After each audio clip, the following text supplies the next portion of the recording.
Oh, Toyotaro. You and the word copy do not have a good relationship, do you? Or maybe perhaps too good of a relationship. Hey folks, MasakoX here. Now, okay, here is a disclaimer.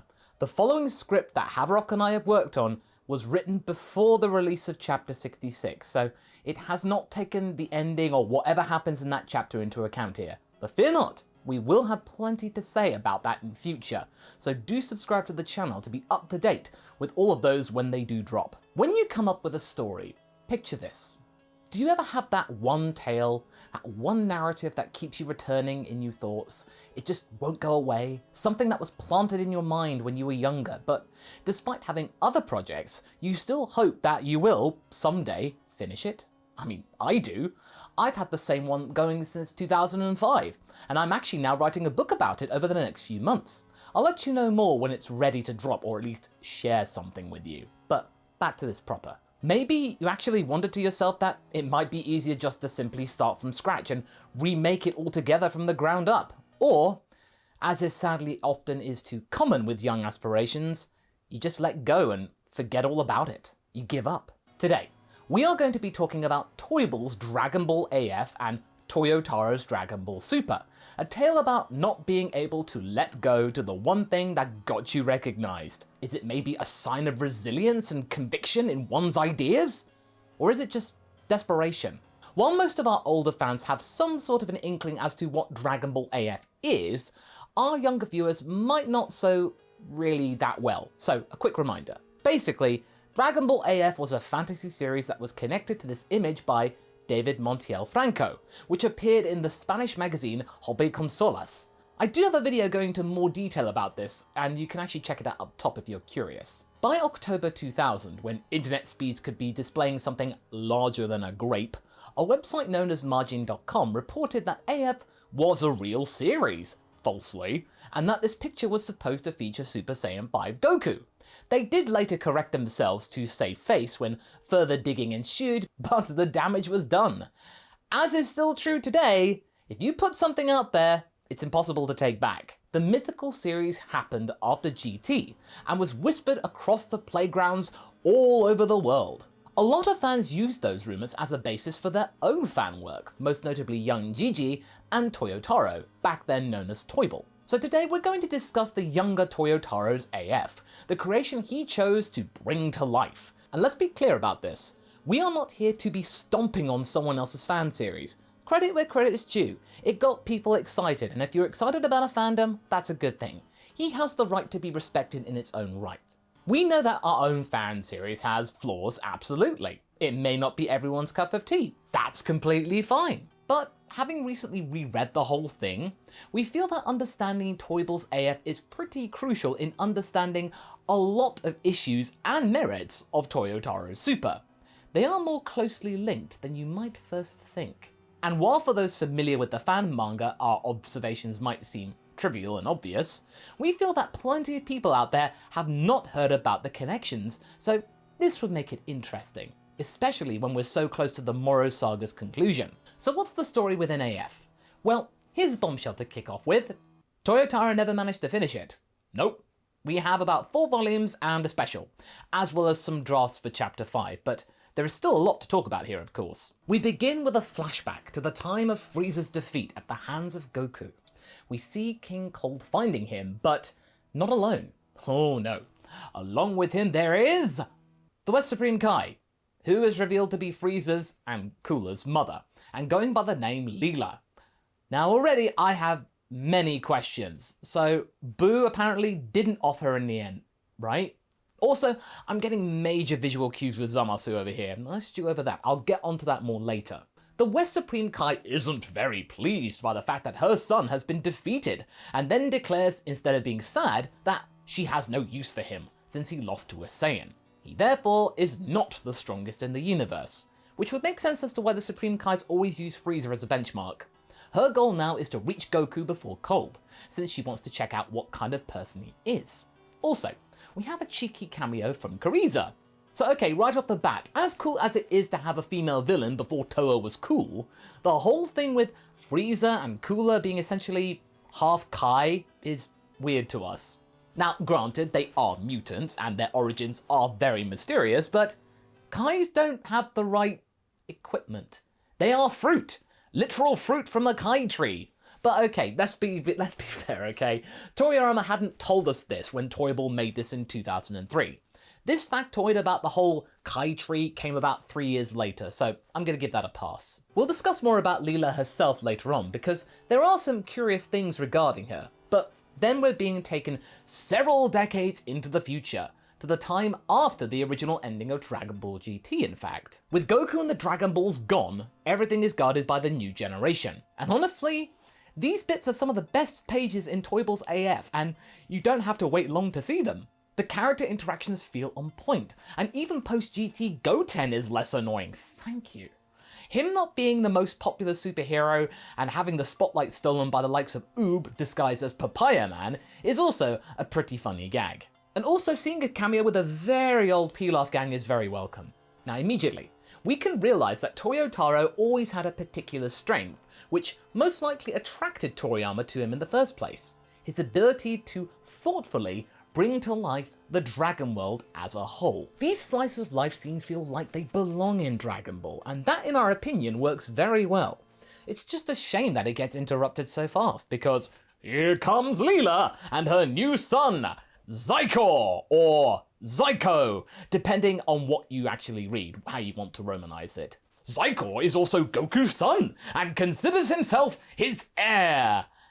Yeah, sadly, Zyko with his design and overall behavior feels like a self-insert DeviantArt character, and I'm sorry. But I am not saying that that's a bad thing. But that whole idea just does not sit right within something that is meant to mimic a legit Dragon Ball release. In our opinion, Zyko has not aged well. Zyko then quickly deals with Goten as he is so freakishly strong, like any OC, that his key attacks cause earthquakes. But at least we are treated to some glimpses of Chiaotzu, Tenshinhan and their students, so they're busy doing something. Then Gohan arrives and Zyko reveals the terrible truth. He is in fact their brother. Quickly, they are joined by both Vegeta and Trunks, and Zyko reveals his goal. He's revealing a lot of things right now, as he wants to rule the galaxy in Goku's stead, while Gohan tries to convince him that Goku never intended to rule anything, other than the battlefield. But Leela cuts his speech off, promising his progeny that he will control the universe. "Oh, it's alright, Zyke dear, Mummy will get to your universe, promise." Then we're basically treated to Vegeta, Gohan, the latter being in Super Saiyan 4 as well, somehow, attempting to defeat the evildoer and failing. Goten and Trunks also try to help, but what do you expect? No progress. There's also this little chestnut. The left image comes from Chapter 64 of Super, the right one from AF Volume 1. Now, okay, it's not identical, but close enough. It is clear that our heroes are not strong enough, but their fight attracts the attention of Kibito Kai, who is shocked to see his older friend still alive. Meanwhile, the elder Kai is training Tapion for some reason. It reminds me of Mai just showing up in the first episode of Super Dragon Ball Heroes. Also, Goku's unreachable and can't help. He's in fact nowhere to be seen in either Hell or the other world. It is revealed to us that he, along with Pikkon, are on some sort of forgotten world, which shocks even the Elder. This revelation concludes the first volume. Later on, the Elder Kai confirms with the Grand Kai that Goku indeed has transcended even higher than his planet, and when it comes to transcending to higher places, the Grand Kai certainly knows about that. This then prompts Kibito Kai to go and take matters into his own hands, which is indeed another cool thing, as we see Shin actually acting like a Supreme Kai like he's supposed to be. He confronts Leela where she reveals her motivation again. Like mother, like son with the revelations. Apparently she wasn't killed by Majin Buu, and spent time up until now drifting around in a vacuum for millions of years without being rescued by anybody. Huh. Then she suddenly and conveniently realized that power accounts for everything. Duh! Not only that, but her speeches get eerily similar to not one but two characters. I mean, like I said before, the resemblance between her and Zamasu is uncanny. At this point of us rereading this thing, it was clear that Zamasu is the most direct proxy for Leela's character, with maybe some touches of Jiren's character thrown in for good measure.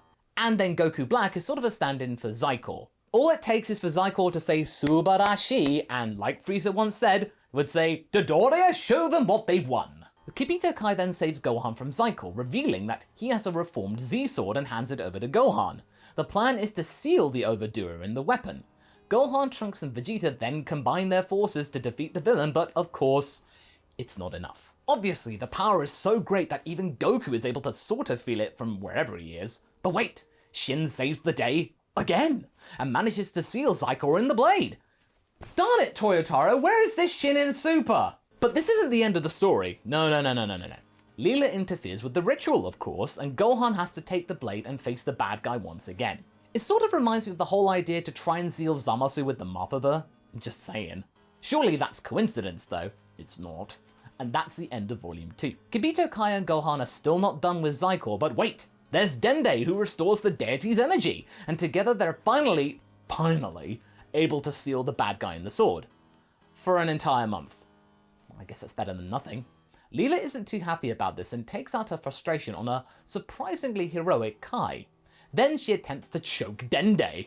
Okay, whoa! That went a little bit extreme. And then she makes a Zamasu-worthy speech. Everyone is too tired to fight her, so Kibito Kai goes full Chaozu on Leela, and he manages to take her down with him. I mean, hey, if Beerus was in this universe right about now, he would not be happy. But let's remember here, that whole link between Shin and Beerus, like Piccolo and Kami, that hadn't been added yet. Nowadays, what Kibito Kai did would have been a boneheaded move. Then Nuova Shenron appears before Goku and Pikkon to inform them that Kibito Kai is dead.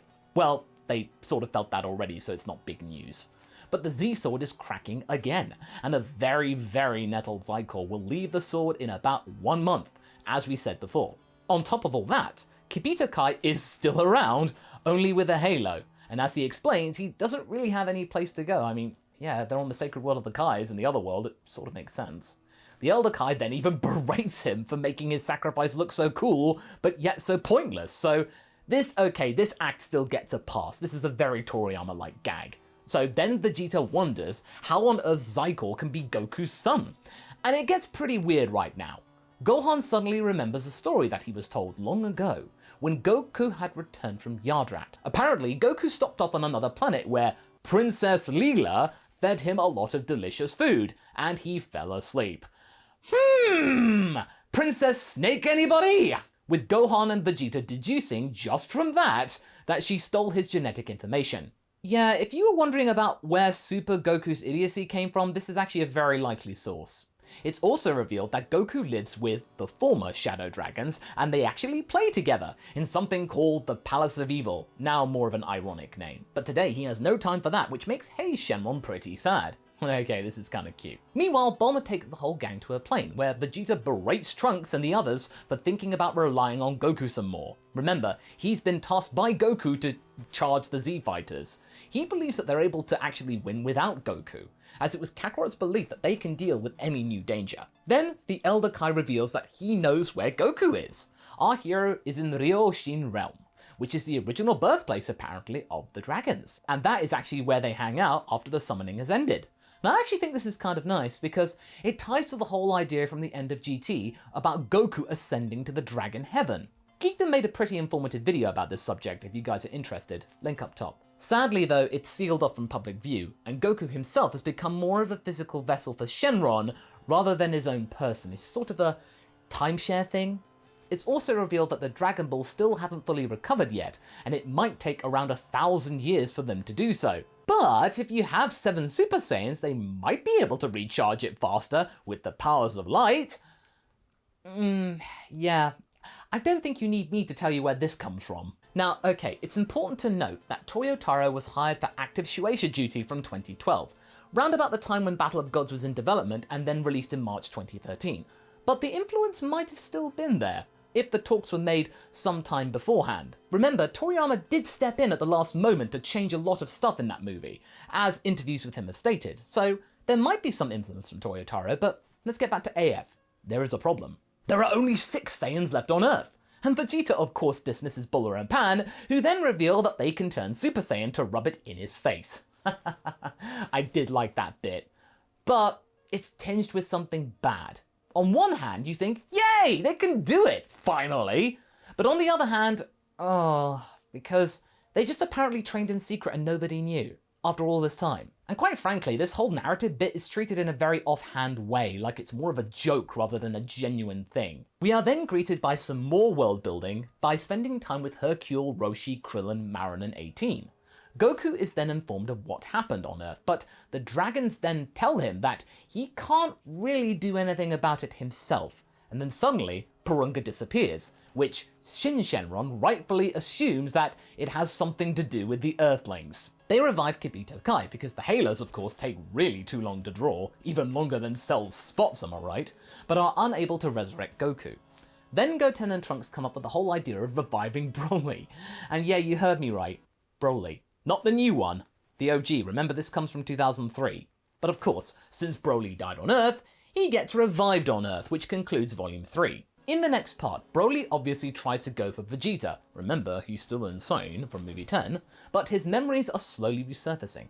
So Gotenks steps in to stop the two from fighting. Meanwhile, we're being treated to Eta and 17 just randomly hanging out. 17 doesn't want to reveal to his sister, apparently, that he's still alive, due to his guilt over the whole Super 17 situation. Eta tries to convince him to help because he knows there's something bad happening, but 17 still refuses to help. Now, if you thought the whole thing in Dragon Ball Super, with 17 initially refusing to join the tournament for some reason, was a little bit weird, yeah, here we actually have a better motivation. He's trying to lay low. The fact that that actually doesn't translate to Super, it sort of actually makes you think about someone trying to push their own narrative beats into Super without it making sense. Next, we have a little more bonding time between Buller and Broly, who attempts to free himself and attack her while she is bringing him food. But the Saiyan girl is not scared one bit. Goku and the Dragons feel that they can't really do much to help, but they can maybe send down Pikkon as he's not tied to the Dragon Realm. Okay, fair enough. Okay, I must say that Shin Shenron and the other dragons actually work really well as good guys. We also then have some Broly flashbacks, which nettles him something awful, and allows him to break from his harnesses. Still though, Vegeta of course is able to stop him from harming Bulma, as then Broly makes a big hole in the wall and escapes. Meanwhile, Goten then has to explain as to why he was late for his date with his girlfriend Palace, with Pan trying to be like his wing pal, and they all get annoyed. Now, as much as the lazy man Goten idea isn't our cup of tea, it's not our favourite part of GT, his misadventures in AF are actually pretty funny. We are also seeing Broly having bad flashbacks, seeing happy families together, being reminded of his own mistreatment at the hands of Paragus. I guess this gives him more of a sympathetic edge, yeah? But before he's able to take out his anger on the people of Earth, he is intercepted by Pikkon, who tries to persuade him not to do so, but Broly isn't one to be easily persuaded. During the whole sequence with Pikkon, Broly has to face the reason of his hatred for the other Saiyans, and Pikkon tries to heal his mind through combat, but Broly really does not want to change his ways, even when he's on the back foot, and clearly on the back foot, because remember, time has passed since Dragon Ball Z. Broly only agrees to resurrect Goku, only to defeat him later on as well as Vegeta. Meanwhile, the Prince, Goten, Buller and Pan are busy training, with Hercule really being concerned for their safety. And hey, even Krillin's getting involved with 18. They're having a friendly little sparring session at Kame House. It's a very sweet scene, to be fair. Broly is training with Pikkon and Goku spars with Shin Shenron. Finally, a month passes, and everyone gathers around the broken Z-Sword, and Zycor comes out. And this is where the main story leaves us forever. Yeah, there is, okay, a special chapter, as well as early drafts of Volume 5, but we're not going to be discussing those drafts because it's not complete, obviously. That wouldn't be fair. But we can still talk about the special for a while.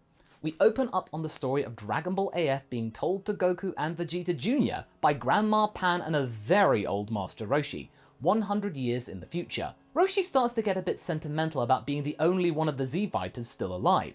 The scene then gets interrupted by Debody and Majin Poo. Yeah, really.